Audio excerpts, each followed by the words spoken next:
Nanak classes दोस्तों, Nanak classes के YouTube channel पे आपका स्वागत है। आज है 13 मई 2020 और 13 मई 2020 के जितने भी राजस्थान करंट अफेयर्स के क्वेश्चन बनते हैं आज हम उनका डिस्कस करेंगे।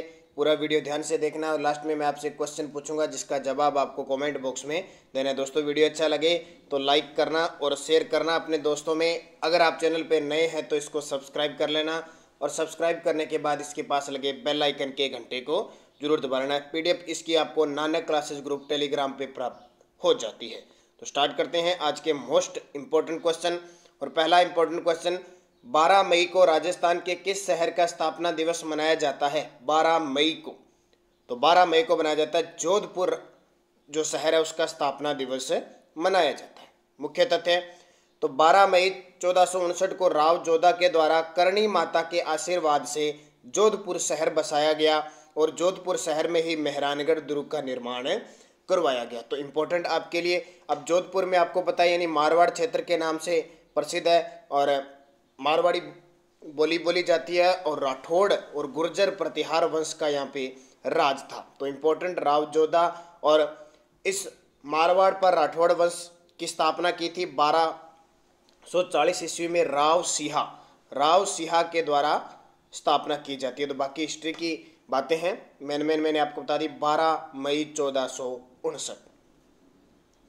दूसरा क्वेश्चन देखिए, राष्ट्रीय हस्तशिल्प मेला रसराज महोत्सव 2019 का आयोजन कहाँ किया गया? राष्ट्रीय हस्तशिल्प मेला रसराज महोत्सव 2019 का आयोजन तो ये नाथ द्वारा राजसमंद के अंदर किया गया था। मुख्य तथ्य, हस्तशिल्प दस्तकारों और कलाकारों को प्रोत्साहित करने के लिए राजसमंद जिले के नाथद्वारा में राष्ट्रीय हस्तशिल्प मेला रसराज महोत्सव 2019 का आयोजन किया गया। इस 6 दिवसीय मेले का आयोजन 17 से 22 दिसंबर 2019 को किया गया और इस कार्यक्रम में जितने भी हस्तशिल्प कलाकार हैं वो अपने खुद के अपनी जो प्रदर्शनी है वो उन्होंने यहाँ क्या है, जो भी इनके पास साजो सामान बना होता है उसकी प्रदर्शनी लगाई गई। तो नाथ द्वारा आपके को पता है क्यों प्रसिद्ध है? तो नाथ द्वारा यहाँ पे शपथ ध्वजा, विठल नाथ जी और द्वारकाधीश के मंदिर स्थित है। यहाँ पे कहाँ पे? नाथ द्वारा के अंदर। यहाँ वो मंदिर है जहाँ से वृंदावन मथुरा से लाई गई मूर्तियाँ औरंगजेब के समय राज सिंह ने स्थापित की थी। और एक इस नाथ द्वारा की पिछवाई कला प्रसिद्ध है।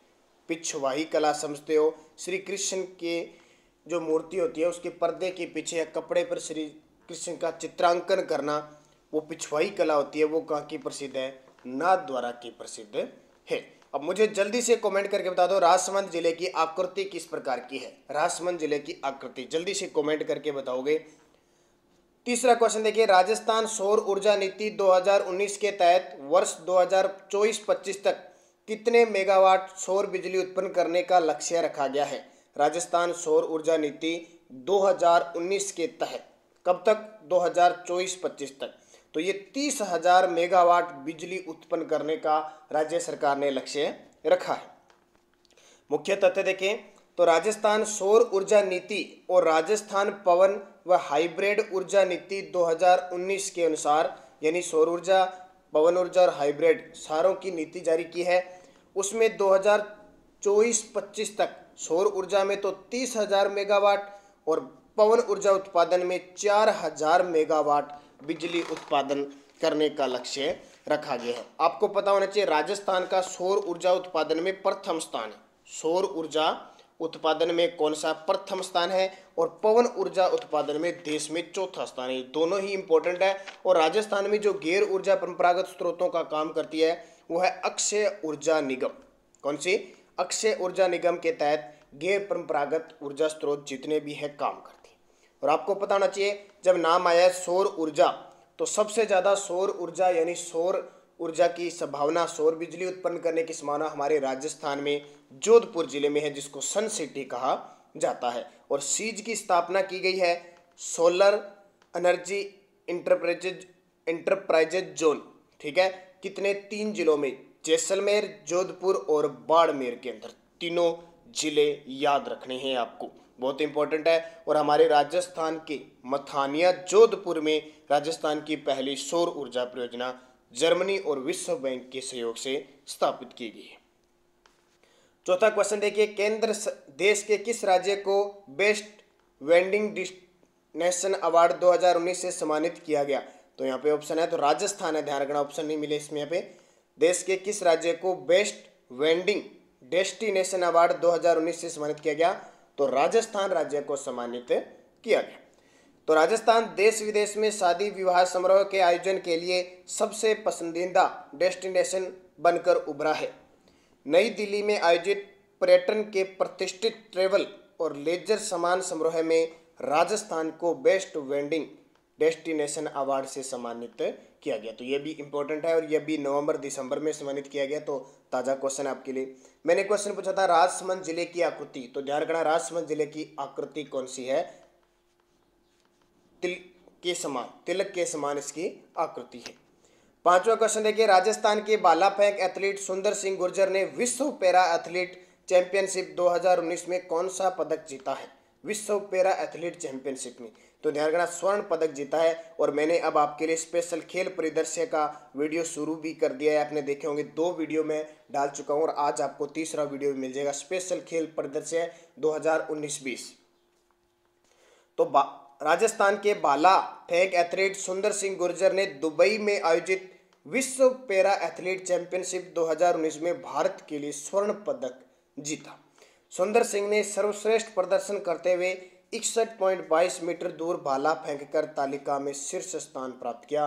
ध्यान रखना कोई खेल की बात होगी तो सुंदर सिंह गुर्जर को फिलहाल राजस्थान में बहुत याद किया जा रहा है, क्योंकि लगभग ये कोई भी पदक जीत रहे हैं तो स्वर्ण पदक जीत रहे हैं।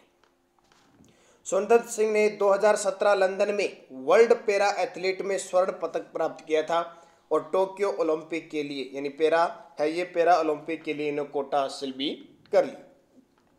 सुंदर सिंह गुर्जर राजस्थान के करौली जिले के हैं और वह केंद्रीय खेल मंत्री किरण रिजिजू से भी सम्मानित हो चुके हैं। देखो सम्मान इन्हें मिला और 2019 में इन्हें अर्जुन पुरस्कार भी प्राप्त हुआ था। ये बड़ी बात है। खेल दिवस पर 29 अगस्त को मेजर ध्यानचंद की जन्म दिवस पर हॉकी के जादूगर 29 अगस्त को अर्जुन पुरस्कार भी मिला। तो ये शख्स, ये खिलाड़ी सुंदर सिंह गुर्जर, क्वेश्चन आएगा पैरा है ये और किस खेल से है? तो ध्यान रखना पैरा एथलीट है ये, भाला फेंक से संबंधित है, राजस्थान के करौली जिले से। छठा क्वेश्चन देखिए, महिला पैरा एथलीट दीपा मलिक ने संन्यास ले लिया, वह इनमें से किस सम्मान को पाने वाली पहली महिला है? दीपा मलिक ये भी पैरा एथलीट है, तो इन्होंने अब संन्यास की घोषणा कर दी है। तो इन्हें खेल रत्न मिला था। कौन सा रत्न? खेल रत्न, अभी पिछले साल ही मिला था। तो दीपा मलिक को खेल रत्न मिला। दीपा देश के लिए पैरा ओलंपिक में मेडल हासिल करने वाली पहली महिला खिलाड़ी भी है। ध्यान रखना बहुत इंपॉर्टेंट बात है जो पैरा ओलंपिक हुए थे। Para Olympic committee of India PCI का अध्यक्ष बनने के लिए उन्होंने खेल को अलविदा कहा था। अब इन्हें para Olympic committee of India के अध्यक्ष भी बने हैं, इसलिए इन्हें जो खेल खेलते हैं उस पद को छोड़ना होता है, तो उन्होंने खेल से संन्यास ले लिया। नेशनल स्पोर्ट्स कोड के मुताबिक एक सक्रिय एथलीट किसी भी फेडरेशन में आधिकारिक रूप से पद पर नहीं रह सकता। या तो वो खेल अगर खिलाड़ी है तो उसको पद नहीं दिया जाएगा, अगर पद है तो वो खिलाड़ी यानी अब उसे संन्यास लेना पड़ेगा।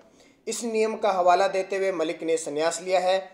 दीपा को पद्मश्री भी मिल चुका है। उन्हें पिछले साल खेल दिवस मौके पर देश का सर्वोच्च खेल सम्मान खेल रत्न मिला। ध्यान रखना, आप जो कहते हैं राजीव गांधी खेल रत्न पुरस्कार, अब उसका नाम खेल रत्न पुरस्कार हो गया। ध्यान रखना, इसलिए इंपॉर्टेंट है। कौन सा नाम हो गया?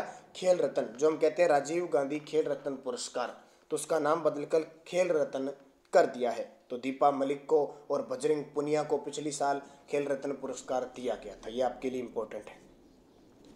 केंद्र सरकार ने कोविड-19 महामारी के बीच 10 मई 2020 को 5 द्वीप देशों की सहायता के लिए कौन सा मिशन लॉन्च किया है?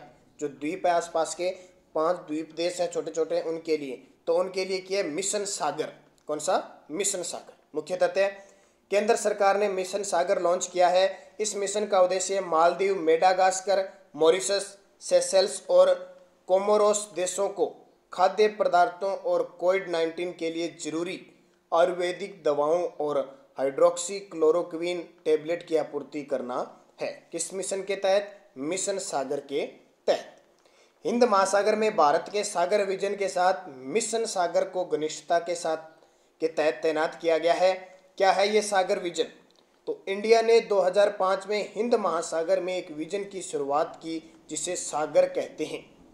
सागर की फुल फॉर्म है security and growth for all in the region, यानी भारत के जो क्षेत्र में सिक्योरिटी, सुरक्षा और विकास के लिए ये सागर रखा गया, ध्यान रखना।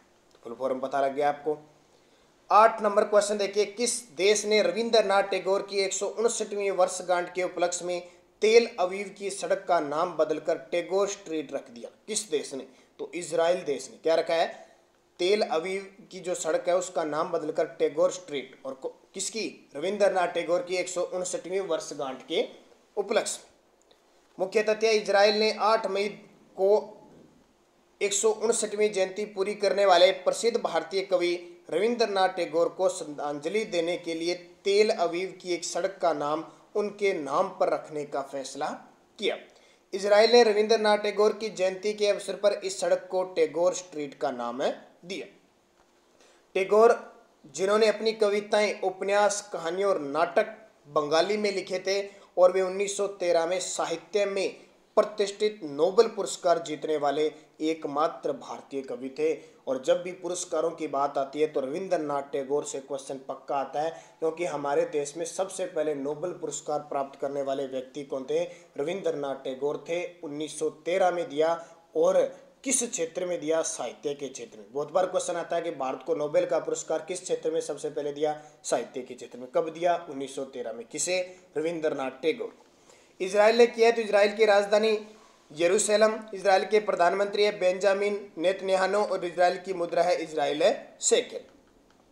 अब पिछले वीडियो में मैंने क्वेश्चन क्या पूछा था? 9 मई 2020 को महाराणा प्रताप की कौन सी जयंती बनाई गई थी? तो महाराणा प्रताप की 480वीं जयंती बनाई थी। अब मैंने आपको 10 बातें लिखने के लिए कहा था महाराणा प्रताप की, तो सुन लो, मैं अपनी तरफ से 10 बातें बता देता हूँ। 9 मई 1540 को राजसमंद जिले के कुंभलगढ़ के बादल, जो कटारगढ़ के बादल महल की जूनी कचहरी में जन्म हुआ। पिता उदय सिंह, माता जयंताबाई, पत्नी अजबदेव पंवार, पुत्र अमर सिंह। हल्दी घाटी का युद्ध लड़ा इन्होंने 1576 में मानसिंह और महाराणा प्रताप, जिसमें मानसिंह महाराणा प्रताप को जीवित नहीं पकड़ सका। तो कुछ बातें। और इनकी मृत्यु 19 जनवरी 1597 को चावंड में हुई थी। इनकी जो कुल देवी थी वो बाण माता थी। तो ये बातें मैंने बताई। बाकी महाराणा प्रताप के बारे में मैंने टेलीग्राम पे सारे क्विज डाल दिए, जितने भी क्वेश्चन थे। एक क्वेश्चन मैंने दिया था, फसल के पकने के बाद की जाने वाली कटाई क्या कहलाती है? फसल जब पक जाती है उसके बाद में जो कटाई होती है उसे क्या कहा जाता है? ये क्वेश्चन बहुत बार एग्जाम में आ जाता है, तो उसको कहते हैं लावणी। क्या कहा जाता है? फसल पकने के बाद की जाने वाली कटाई लावणी होती है। ये बीड़ा क्या होता है? तो बीड़ा, ध्यान रखना, पशुओं के लिए चरने हेतु खाली छोड़ी गई जो जमीन होती है उसको बीड़ा, जिसके ऊपर बीड़ कहते थे। नीरनी क्या होता है? ये नीरनी, तो मूंग व मोठ का जो चारा होता है ना उसको नीरनी, यानी नीरने वाला, नीरा जिसको हम कहते हैं। और खारिया क्या होता है? खारिया नाम सुना होगा आपने, चने के पत्तों का जो चारा होता है, चने के पत्तों का जो चारा होता है उसे खारिया कहा जाता है। ये शब्दावली ध्यान रखना इंपॉर्टेंट है, इसलिए मैं एक क्वेश्चन लेके आता हूँ आपके लिए। अब वीडियो के लास्ट में मैं आपसे क्वेश्चन पूछता हूं, जिसके जवाब आपको कमेंट में, सारे विद्यार्थी कमेंट में जवाब दिया करो, और वीडियो को सारे विद्यार्थी लाइक किया करो। तो 500 तक लाइक नहीं हो पाते तो कम से कम 1000 लाइक किया करो। आप 4 से 5000 देखते हो तो 1000 लाइक बनता है। तो राजस्थान के गुलाबी पत्थरों से किस देश में पहले हिंदू मंदिर का निर्माण हो रहा है? ईरान, इराक, सऊदी अरब, सूडान। मुझे सही कमेंट बॉक्स में जवाब दोगे। और एक क्वेश्चन, लाव द्वारा कुएं से पानी निकालने का चमड़े का बड़ा पात्र क्या कहलाता है? लाव द्वारा कुएं से पानी निकालने का चमड़े का बड़ा पात्र चड़स, पलाना, दावना या तंगड़। ध्यान रखना, ये लाव क्या होता है? तो लाव, ध्यान रखना, भूण के ऊपर, आपने देखा होगा ये कुआं है, कुएं के ऊपर जैसे डंडी होती है, भूण पर जो रस्सी लगाई जाती है ना, खींचने का जो मोटा रस्सा होता है उसको लाव कहते हैं। ध्यान रखना। तो क्या कहते हैं मुझे कमेंट करके बताओगे। तो ये थे मोस्ट इंपॉर्टेंट 13 मई 2020 के राजस्थान करंट अफेयर्स। इसकी पीडीएफ आपको 2 घंटे बाद टेलीग्राम पर नानक क्लासेस स्टडी अड्डा आपने ज्वाइन कर रखा है, वहाँ आपको प्राप्त हो जाती है। और हर रोज आपको 8:30 पर एक वीडियो टेस्ट मिलता है, 8 बजे उसको आप टेस्ट करने के लिए भी मिल जाता है। धन्यवाद। जय हिंद, जय भारत।